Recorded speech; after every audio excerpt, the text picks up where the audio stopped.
Welcome, everyone, to this week's Cat's Eye on the Future. This week, we have back our regular guest, Kvelduflr Gundarsson. And today, we're going to talk about harvest customs. And I'm just going to turn it over to you, Kvelduflr. Hey, well, it's that time of year again. Here in Ireland, it's a bit late this year, but the grain is just coming properly ripe. The rowan berries are turning red. Many parts of the world, the harvest would have already started, and traditionally, in modern Oussatru, those of us who aren't agricultural tend to think of the season as starting around what some people call Loaf Feast, and some people have recently taken to calling Freyfaxi, whatever you like to call it, that the festival at the beginning of August, which traditionally often starts the harvest with the custom of the first sheaf.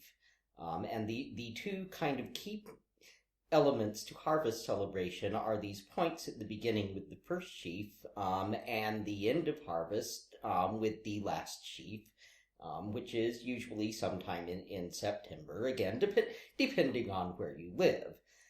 And of course, that's going to make a big difference, because even when we compare what we know of Anglo-Saxon holy days with those in Scandinavia, we see a considerable shift later in Scandinavia. For those of my listeners who would have included me a few years ago, who live in urban areas, what exactly is a sheaf? A sheaf is when you're harvesting your grain. You've got one person, actually you've got a row of people, but each person in the first row goes along with their scythes and cuts the grain, and then someone behind it comes and gathers it into convenient bundles for stacking and drying, and those bundles are called sheaves. I guess if you live in the States and when you think of maize corn, when you hear the word corn, you'd probably be thinking of stooks. It's the same basic principle. So the first one of these to be cut and bound is quite commonly decorated with ribbons. It may be made into a corn dolly. This was particularly the practice in England. Continued to be a folk practice, still may be a folk practice in some areas for all I know, of taking it and making it into a human-like figure. Now, the art of making these corn dollies, or if you're a Swede, you'd call it a tomtegubber for a male or a tomtegumma for a female, seems to be quite a widespread Germanic custom. Again, it's a very popular folk custom in a great many areas, and the one you made out of the first sheaf might well be put up as sort of a guardian spirit of the harvest, or possibly an embodiment, perhaps, of a chosen local deity, particularly if you've got a local deity to whom your area is especially grateful for the harvest. Sorry if you heard a bit of dogs barking in the background. We live in a rural area, and we just had a sudden lost person drive up for directions, and our early warning system was being very active in the background. They have been given directions, so we can now return to our afternoon conversation on harvest customs, and I believe you were talking about the sheafs. Right. I was had been talking about the first sheaf, and the practice of decorating it with ribbons or making it into a field spirit or god image, depending on where you were and what your particular local beliefs were. So there would usually be a fair bit of celebration on the first day of harvest to gear people up for the extremely hard and delicate work. And again, for all of those of you who live in rural areas and have never harvested your own grain, or at least seen your neighbors trying to harvest their grain, particularly in a Northern European environment, and particularly in the rather wet and clammy Northern European environment that it is in England, Scotland, and Ireland, you will be aware that harvest is not something that you can count on. You can't count on it every year. You can't really count on it any year, because at any time it could rain at the wrong time, and then you will have a lot of trouble drying your grain. You will have mold in the grain. If it's bad enough, work will be interrupted, or maybe you can't work because you can't pack the grain into sheaves wet. So this is a time period when it's extremely important to have the aid of the other world, to be on the best possible terms with the other world, and to call anyone's help you can get, to keep the weather good and the hail away, and all of the other things, which could mean that you and your family were going to go hungry that winter. And something else that we do not think about, and even when we do, I think most of the time we don't really understand it on a gut level, is that in this day and age, if the entire grain crop in your country or state or region fails, so the price of bread in the shops goes up a bit. Big whoop. If it happened back in the day, without our wonderful international shipping, if it happened, you were going to get very hungry, and about once in a generation you could count on a great famine where a lot of people would die. At least once every 7 years you could count on 1 or 2 real thin winters. So this was something a lot more immediate to our ancestors than it is for us. And a lot of the basic understandings of our religion since the agricultural Stone Age grew up around that very thing. I have said on other occasions that the transition from shamanism to agriculture, or to shamanism to what we think of as normal religion, generally happens when you get stable agriculture.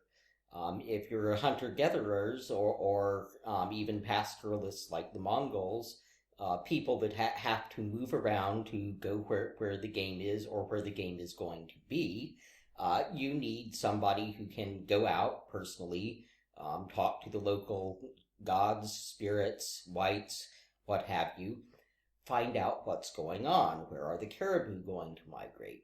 What is the winter going to be like? All of those really crucial things for the tribe's survival, and they need to go out and bring that information back so the tribe can go and get ready on, by the side of the appointed river or whatever, where your shaman's seen that the caribou are coming, or when the shaman's seen it's going to be the best fish run. Okay, fantastic. But when you're a farmer, you can't do that. If you're working, especially if you're working with stone tools in Northern Europe, and having to cut very large trees and clear fields with, these well-made and impressive but still stone tools, you can't get up and clear a whole new field from scratch every single spring. You can't just send your shaman out to ask, where's the weather going to be best? Are we going to get a lot of rain this year? Do we need to go make some farms in a higher place? You can't do that. You're stuck with what you have. So at that point, it's not that you necessarily stop listening to the gods and spirits in the same way, but you don't need or rather, you need a slightly different sort of interaction. You need to be sure that they're looking well on you where you are. You get into a bit more of a propitiating, a bit more of a situation where, rather than one single person being responsible, everyone in the community is kind of responsible for staying on good terms with the gods, and eventually maybe that evolves to some of the holy kingship beliefs and so forth, where you have one person who kind of concentrates it. That tends, I think, to come a bit later. But the point is that your whole attitude is going to change, because this is the land you have, and you are now dependent on the gods in a different way to keep you and yours alive with it. I know in archaeology, they can often tell when people first start settling down, even if they don't find the houses and they don't find the field, because people start burying their beloved dead in one place or one set of places, and often placing mounds or other structures to show that here we are. Yeah, this is us. Yeah, it has been suggested, and I think a pretty good argument was made for the idea that our house ghosts, our family protectors, Tomto or Nissa or whatever you want to call him, is in fact the first farmer who settled the land, was buried on it, and stayed with it to look after his descendants. I don't know if they did this in Northern Europe so much, but the other marker can be when they find the houses, if people are buried under the floor. So you literally have that beloved house ghost right there with you. Yeah, and that is something else that you see. Hunter-gatherers have holy sites. Everyone has holy sites, but hunter-gatherer holy sites, by and large, tend to be places of natural might. They tend to be, particularly in Scandinavia, a mountain or a stone, sometimes a tree. We can still see a lot of that with the Sami, and maybe people will do simple things like building up a cairn, but you don't tend to get that focus on holy pieces of earth on their own. Whereas once you settle down, your village is going to tend to have its holy site. Your farmstead is going to tend to have its own holy sites, and you stay there and you tend them, you worship at them, you make offerings at them. There are probably places in Scandinavia that have been receiving some form of offering for over 9,000 years. Some of the holy sites in Ireland, which were laterally taken over by the Christians, there's evidence that some of them have been worshipped at in one way or another as long as there's been people on this island. So that's really the whole idea of farming, the whole idea of harvest, is what we could call the root of our religion at the point when it ceases to be shamanism and becomes, for lack of a better word, a stable religion, a settled religion. And I'm not sure it's really possible for people who are not connected to the land in an older sense to totally understand, unless they really study history and maybe read some personal accounts. I know that I haven't read it for a long time, but a lot of people will point to the Laura Ingalls Wilder's book called The Long Winter to try to get across the idea of what happens when either the weather changes bad or your harvest fails and you're an agriculturalist. Yeah, I mean, James Smiley's Greenlanders is actually a great book for that. Now, Greenland's interesting because I think had it not been for the conversion there, as the weather went bad, we probably would have seen Norse shamanism re-evolving as people were forced to shift increasingly more to a hunter-gatherer lifestyle. And again, had it not been for Christianity, and particularly the choice of the settlers to define their Europeanism partially by their Christianity, I think they also would have picked up some things from their neighbors. Some of the techniques would have been certainly familiar from the Sami. Some of them would have been familiar in being techniques that were still used 9,000 years ago, because people never get rid of a good magical technique. It's a question of the context, what it means to the society, and how it's being done that distinguishes between, a Stone Age hunter-gatherer shaman and a Scotland Grimson. I think Greenland is also a really good example on how our religion and our worldview can influence what happens to us, because they were interviewing recently a man who is a native Greenlander who also has a PhD in anthropology.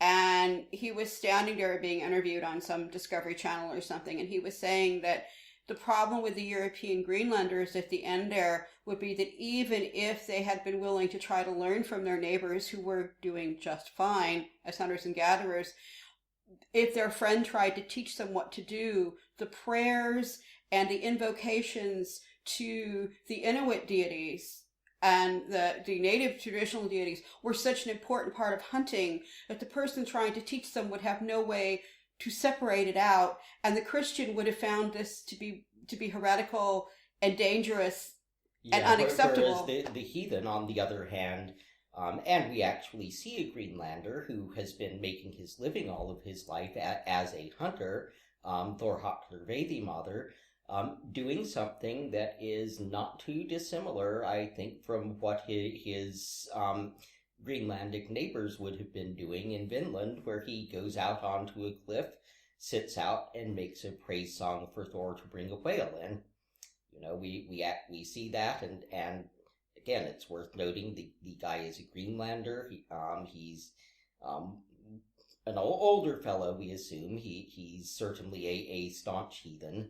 But we also see evidence that he's not the only Greenlandic hunter who was doing some interesting things. For instance, there's some very bizarre deposits of very finely incised walrus and narwhal skulls laid in the churchyards at Greenland settlements.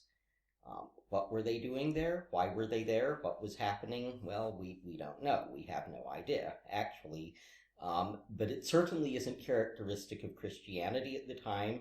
It's certainly not characteristic of anything that, as far as we know, was or had previously been going on in Iceland or continental Scandinavia at the time. So, roll your own, but as with the slow re-evolution of the importance of the Seerus that we see coming back,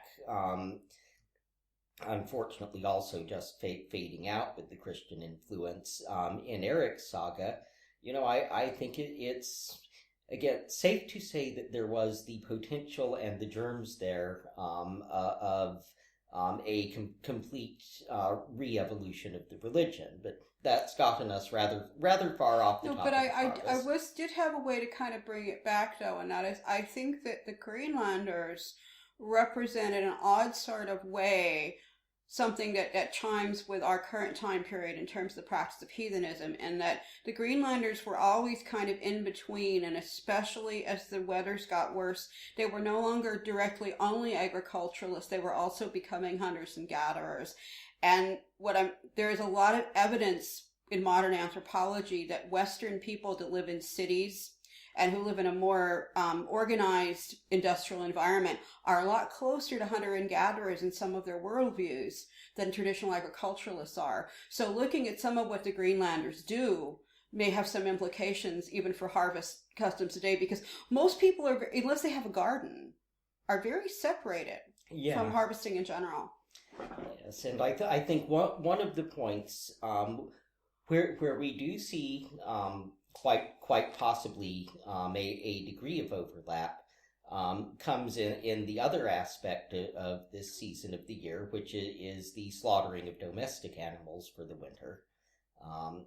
But we'll move in chronologically, because we still haven't gotten to the last sheaf, which also may work into this to some degree. Now, the last sheaf customs are even more widespread and deeply rooted, as far as we can tell, than the first sheaf customs, and they also tend to be a little bit darker. The last sheaf is also cut with varying degrees of ceremony, and depending on which village you're in, as much as anything, it was uncertain whether it was a good thing or a bad thing to be the person who cut it or the person that bound it. In particular, in some places, it was believed that the girl who bound the last sheaf would be either married or pregnant within the next year. In other places, it was believed that she would never get married. And Jan de Vries, in his excellent monograph on Odin as a corn god, put forth, I think, quite plausibly, the theory that the original form of this actually had her being offered up, being a sacrifice, in some places possibly a sacrificial bride to Odin or another appropriate god involved with both fertility and death, or to the local harvest spirit, or what have you.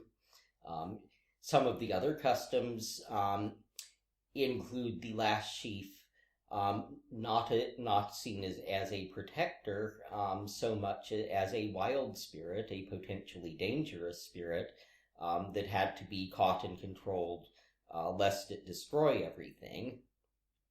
Now, of course, the mood on the day of taking the last sheaf was probably one of huge relief, because it's incredibly hard work harvesting grain, and hopefully you've done your harvest and you're immensely relieved that it's over and nothing awful happened and you'll have food for another year. But we also see the last sheaf customs getting interwoven with the woad host, the furious host, or wild hunt if you must, although, as I've said in other lectures, those are related, sometimes conflated, but not at all the same thing. But the North German custom, for instance, actually involved taking the last sheaf and offering it to Woden. The little verse, Woden, have this for thy horse's father, this year thistle and thorn, the next year better grain. Then you leap in the air shouting, Wode, Wode, Wode, which is obviously the sheaf is being set out for Odin's horse, or Woden's if you like, whichever dialect you happen to favor. And it's doing two things, and again, a lot of this was initially suggested by Jan de Vries, with very good reasoning in his monograph on Odin as corn god, and his later monograph that he wrote upon the woad host and the wild hunt. And the idea seems to have been that you were both asking the blessing of Odin or Woden and the dead upon the field, their blessing for fruitfulness. You were also propitiating them. You wanted to make your offerings to the woad host, lest bad things happen. But significant to think of this turning point, where the field that has belonged largely to human hands, that's been the center of human activity for the last some months, is now being handed back over. There is a sense, I think, that when the last sheaf is put out, the field is left to the woad, the wildness, and the might of the dead, who will roar through it, who will make it fruitful again. Oh, that's really interesting. I'd never thought of that. And that to me is one of the crucial things about the end of harvest customs, is that they tend to involve this sense of stepping over, stepping over into the other world, into this period of time when more of this world belongs to the other world, and this increases, and of course it peaks at Yule. During the nights of Yule, the realms are as close as they're ever going to get. And then the sun starts coming back, and eventually, hopefully, the undead and the trolls and such go away and leave people alone for another summer.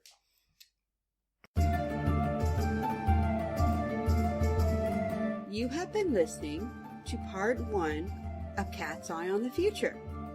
We'll return to the show right after these short messages.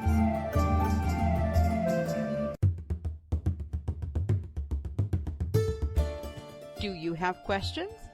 The cards have answers. If you would like a personal reading with Melody, just go to my website, melodipsychicreadings.com. That's Melody with an I, psychicreadings.com, for information or email me at melodyreader@gmail.com. Readings are available using Skype, phone, email, or even in person if you are lucky to live in Ireland. Why not find out what special messages the cards have just for you and book a private reading today?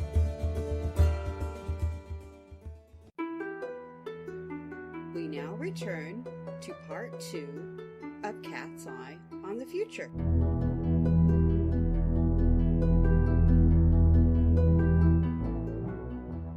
But we see this movement happening from harvest going into winter nights. Now, winter nights is pretty much the slaughter festival. Again, you're an agricultural people, and not only do you need meat over the winter, but you can't keep your animals over the winter, especially if you live in Scandinavia with its shorter growing season and much harsher winters. There were times people would keep the cattle inside and they would be so weak they'd have to literally be carried to the fields in the spring. So you had to think very carefully about which of them got to live and which of them had to die.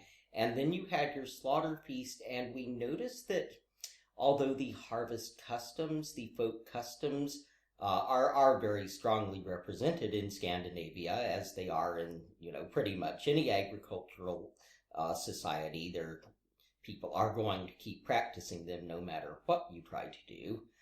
The English took the other way around, according to the advice of Gregory the Great, by just shifting the corn dollies and last sheaf and so forth to vaguely Christianized feasts, but they kept doing what they were doing. But in the poetry and literature, what the feast that we see being treated as the most important at this time is the actual slaughter offering. And of course the slaughter would be done as an offering. It would be a very holy time. And you could, I think, quite accurately call it the hallowing of necessity. You could also consider it the accumulation of this part of the year, of the kind of high point of the relationship between gods and humans for the part of the year in which food is mostly being produced. And I think it's also possible that some of the focus we place on this is not only because, the number one method of ritual of talking and having relationship with the gods was in fact the animal sacrifice. That was what the gods want, what they expect. That was just the way it was. But I think it also may ultimately harken back to our days as hunters and gatherers, where gathering was of course very, very important, and we can see a lot of that in, for instance, the significance of some of the wild foods that were most important in the early Stone Age and continue to be the most important all the way through pretty much now. But the thing for which you most needed luck, for which you most needed the help of the other world, was killing large animals.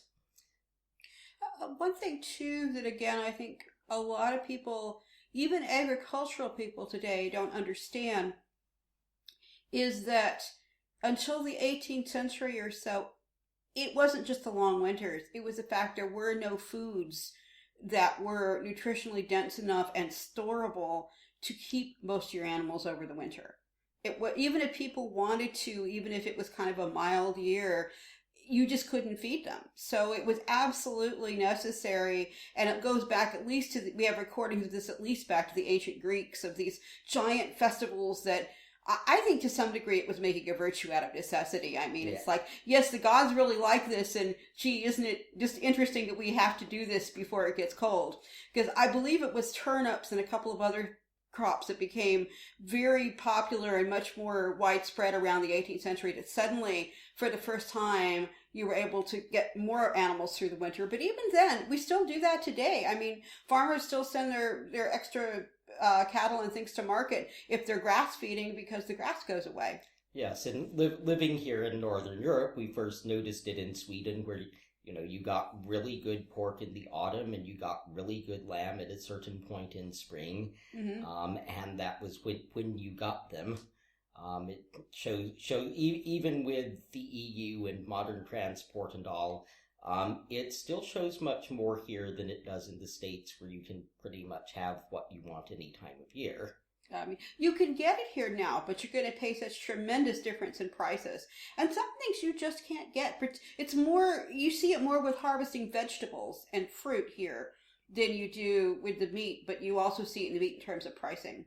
Yeah, which actually brings up another very interesting question, which not a lot of people, well, actually, I don't think anyone's really thought to look at this, which also involves human food over the winter, and that is, we always tend to think of Heathen as a goddess of the beginning of summer, of the transition from winter to summer. Everyone looks at the tale of Loki losing and returning her, and the gods being brought back to youth by her apples, and so forth and so on. But that begs a couple of interesting questions when we look at the details of the tale, and also we look at what we mostly don't know about it. One, we don't know a thing about her worship. We can't prove that anyone ever actually worshipped her. She shows up in a story and a couple of references, and she's kind of among the cast, but I don't think we have any place names for her. Nobody wrote down details of offerings to her. Interpreting imagery, especially with a lesser-known deity, is always an absolute bugger. Now, this is true for a great many of our deities, especially the goddesses, who didn't get written about as much because an awful lot of what we know is based on the poetry, and an awful lot of the poetry mainly celebrates big adventure stories. So mostly we hear about Odin, Thor, Loki, occasionally Freyr, and we're kind of left waiting when it comes to a lot of our other deities in practice. But then we get things like the place name evidence, suggesting that Kvelduflr was possibly way more important in the practice of the religion than he appears to show up in the god tales. Okay, so that's part one of the issue with Heathen. The second is we have two things associated with her. Count them two. One is apples, and one is the nuts. Loki turns Heathen and her apples into a nut to carry them back to Godhome. Now, these things are not what you get fresh in spring. If you're very lucky and you've been very careful with some apples, you can get them at least dried in a decent state through the winter, sometimes even as late as March if you've got a really good place to store them. Again, nuts do not come ripe in the spring. Nuts come ripe in the fall. Now, curiously, or not so curiously, these are two of what we assume to have been the major emblems of rebirth in burials from the Stone Age onward. That's we put apples in the grave, we put nuts in the grave, occasionally other fruit.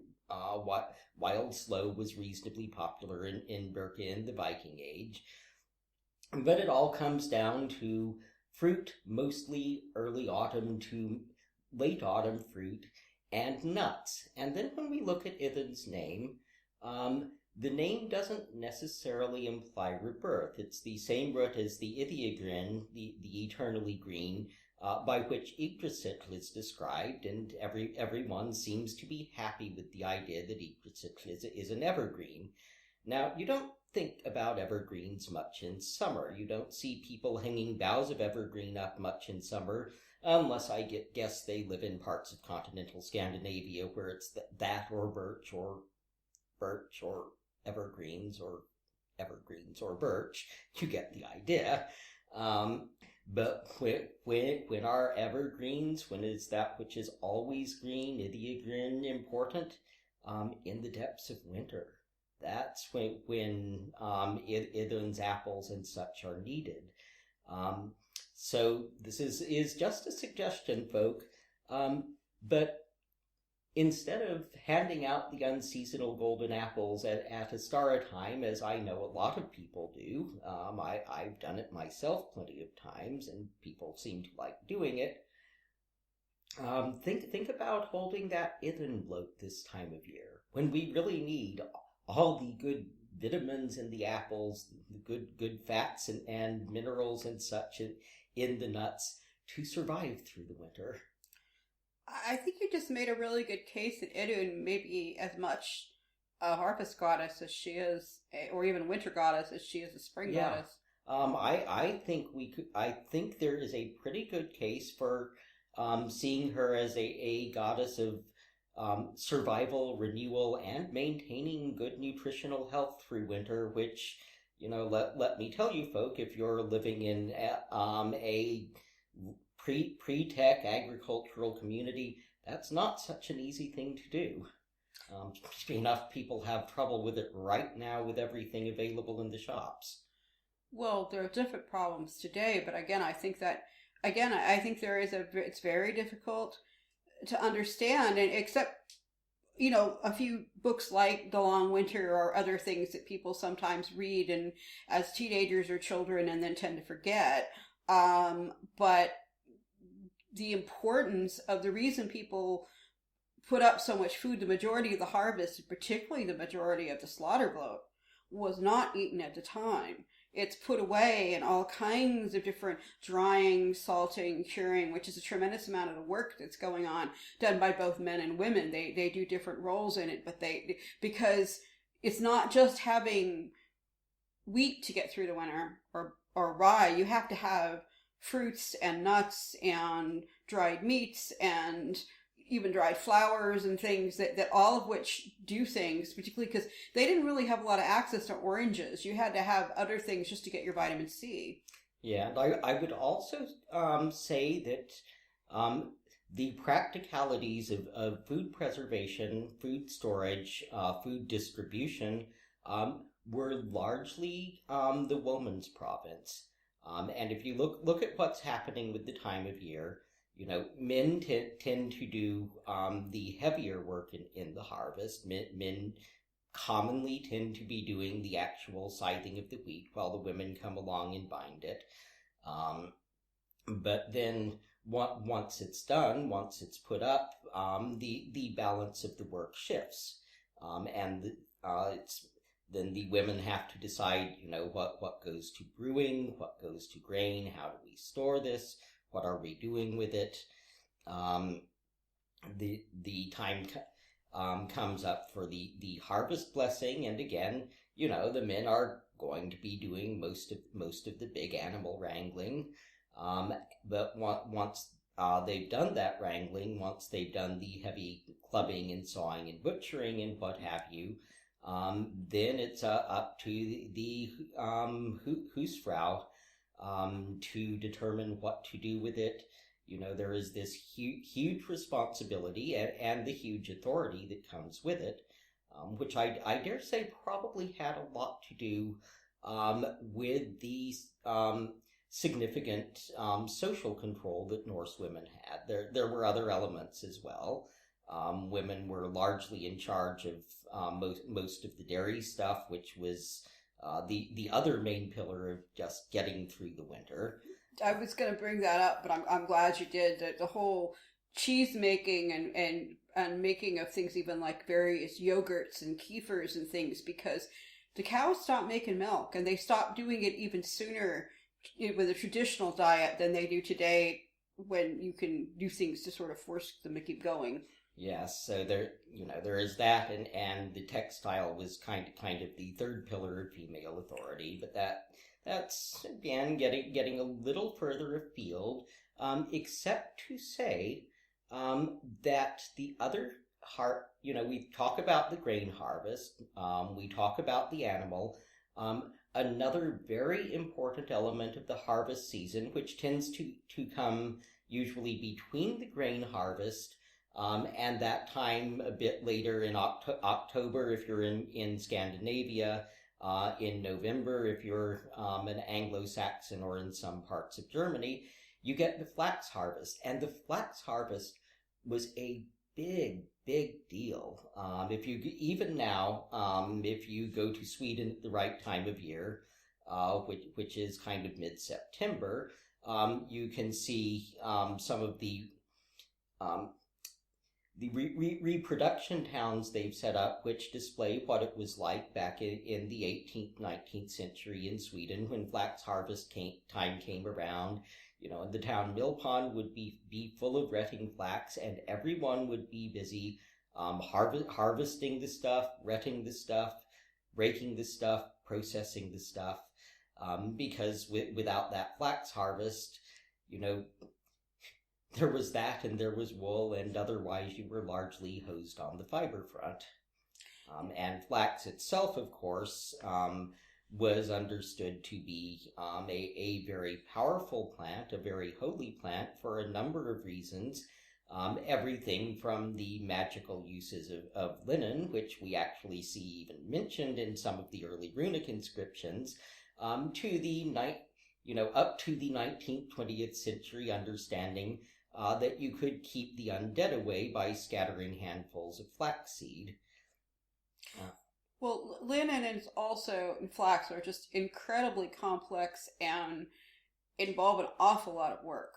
Yeah, I've worked a little bit with linen. They're not nearly as easy as wool, but wool is an incredibly great fiber for keeping warm and is a vital part of the northern economy. But flax is what you're going to need particularly when you don't have cotton, for a lot of the actual food preparation. You know, it all comes into this big circle, because if you don't have your flax cloth, you can't drain your cheeses. You know, you can't do a lot of the things that you need to do. Yeah, so we also have the flax harvest is happening at this time, and the hemp harvest would also be happening at this time. And we know that hemp was considered a holy herb, similar to flax. The two actually, there's one word for each, and then one kind of interchangeable textile word. And of course, without hemp, you don't have your rope, you don't have your sail, you don't. In fact, you don't have your Viking Age, because you couldn't sail your ships.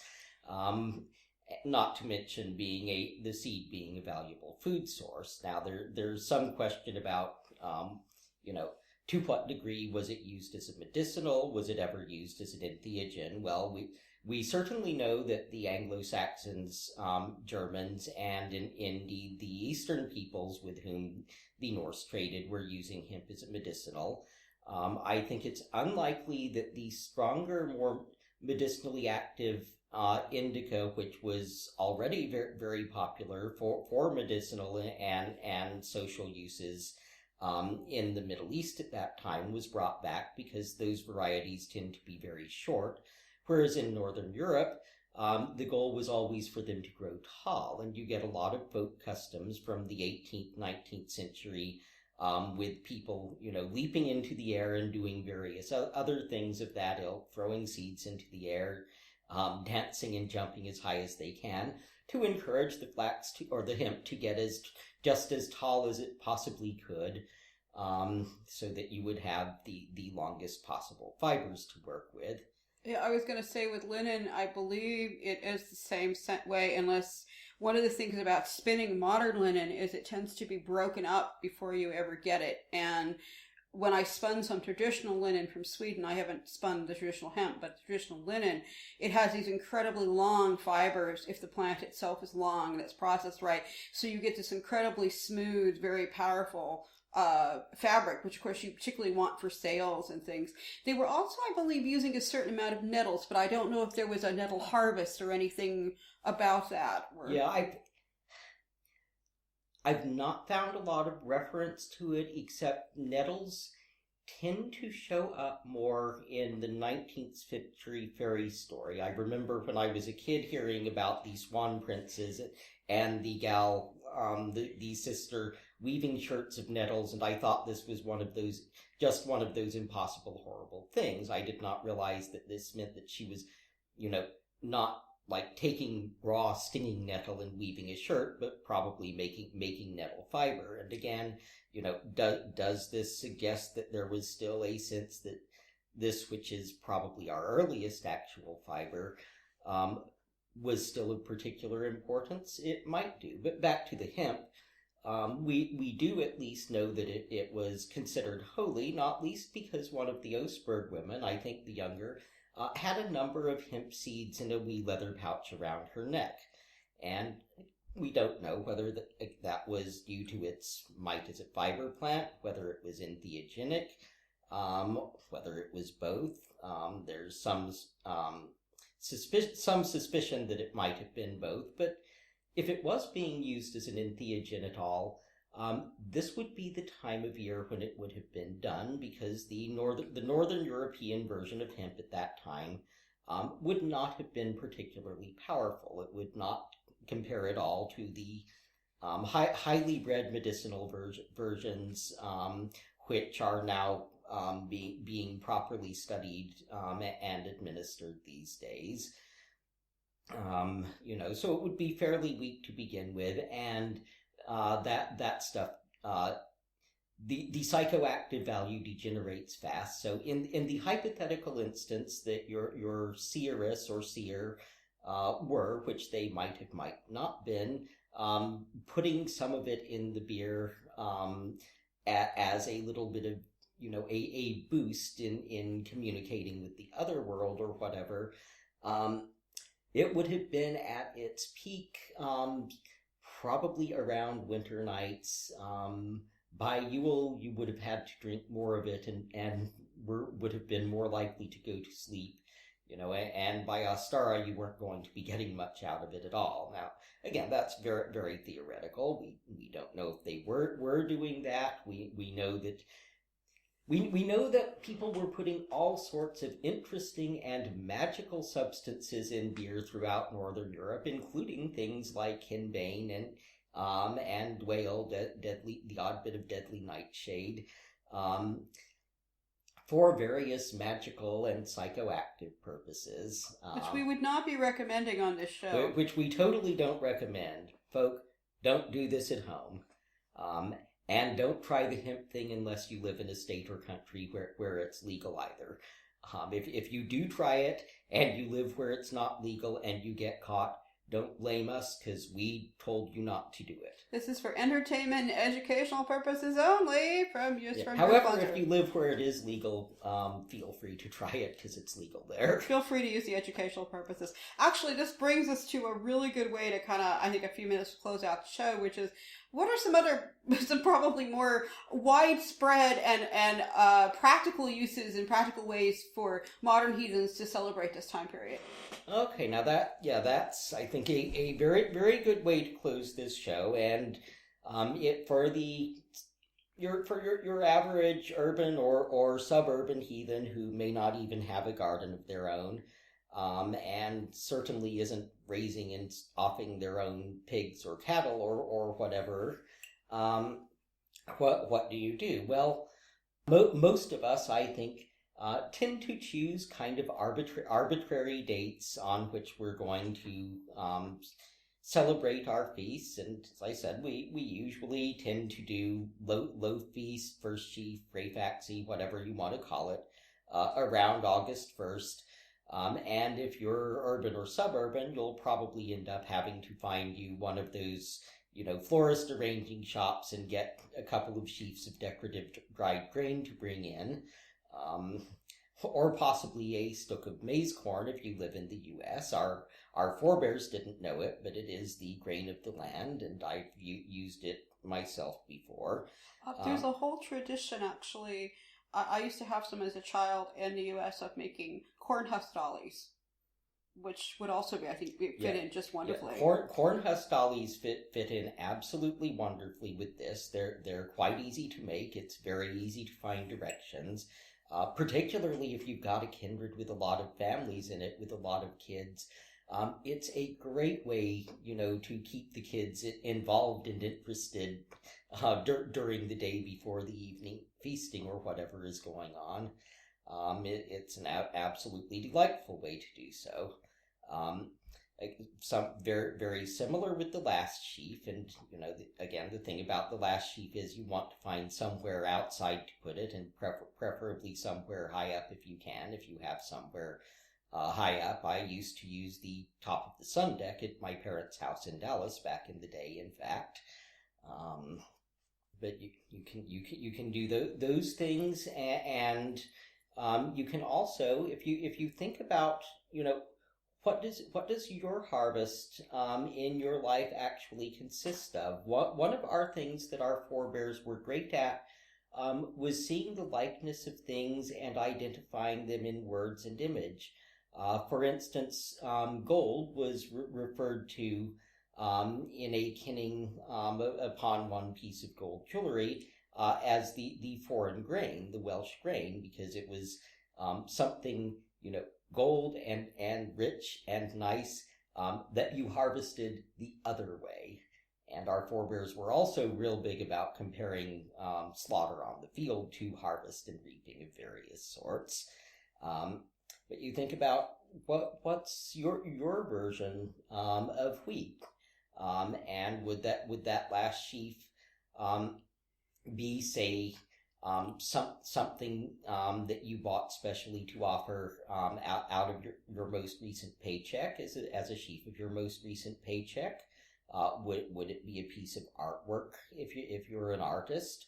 What do you do? What do you do over the year that you reap and that you depend on? So you can take that and add it to the last sheaf. I'm kind of a visual traditionalist, so I like having the actual sheaf there, but you could also offer it in place. Again, with the slaughter feast, if you don't slaughter your own animals,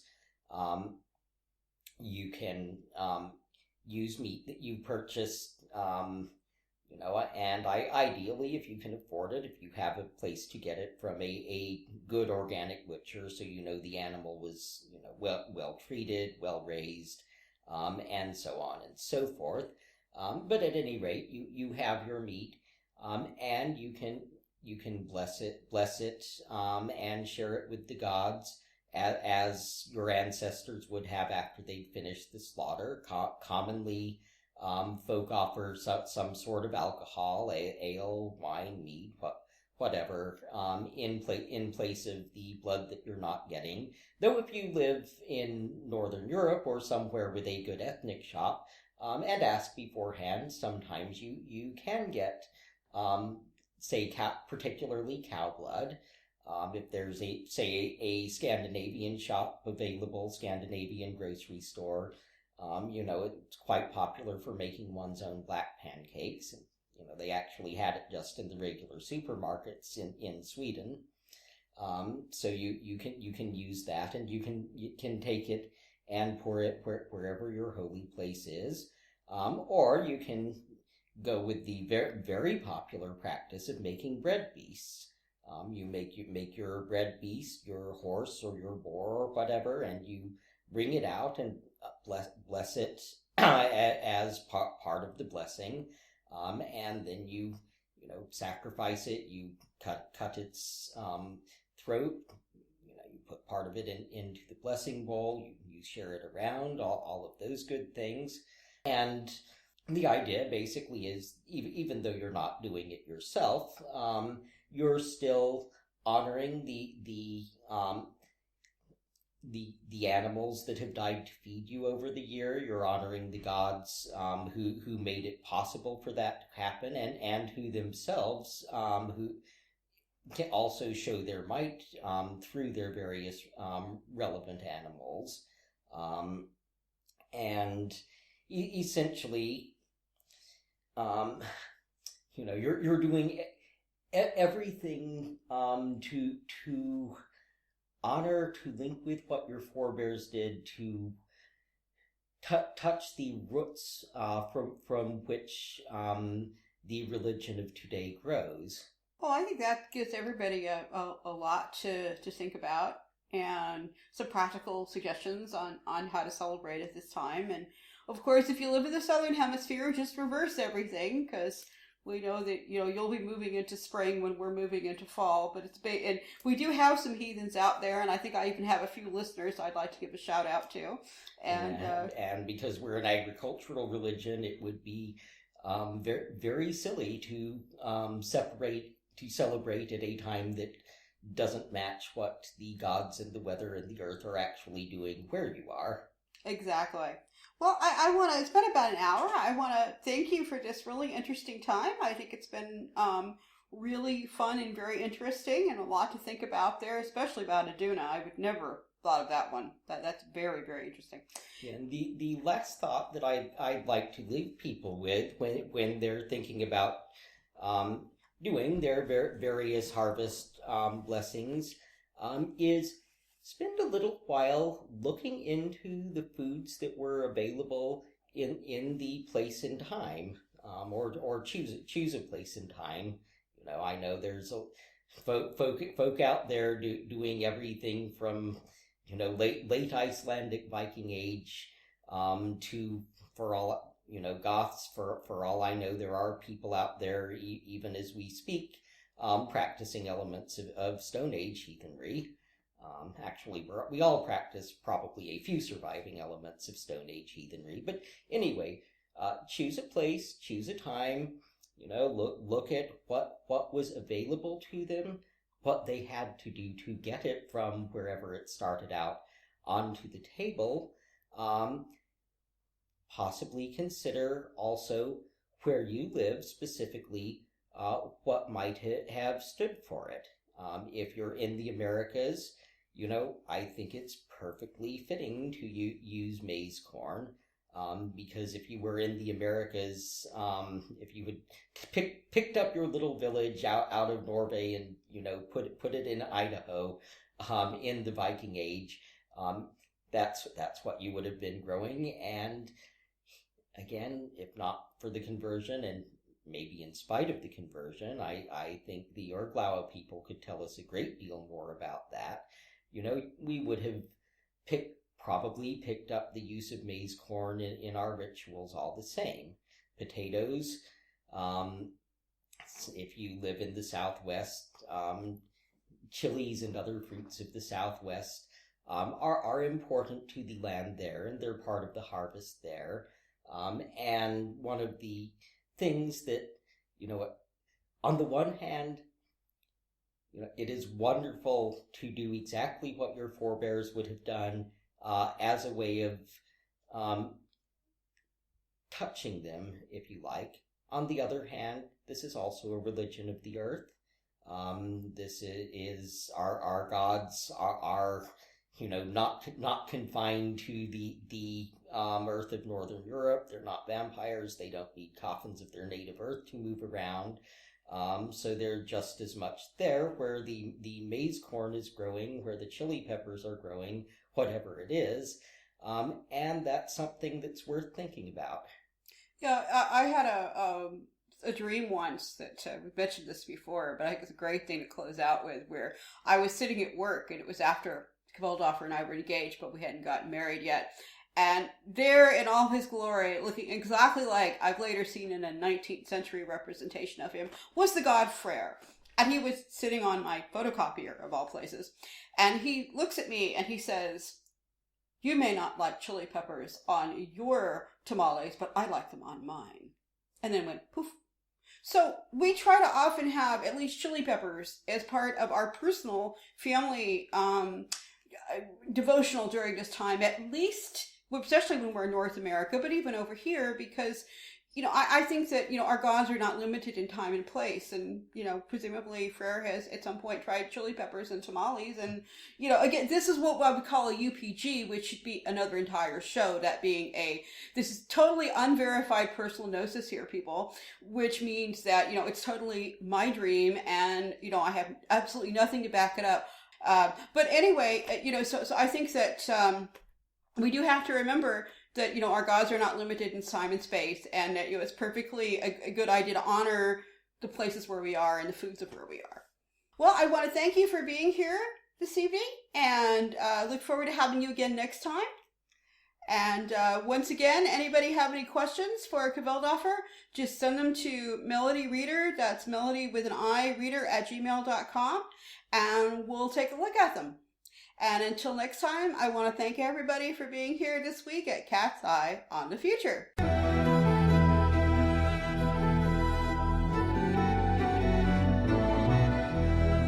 You have been listening to Cat's Eye on the Future, the show where we take a look at what's coming up in your world and your future. Join us again next time for another episode of Cat's Eye on the Future.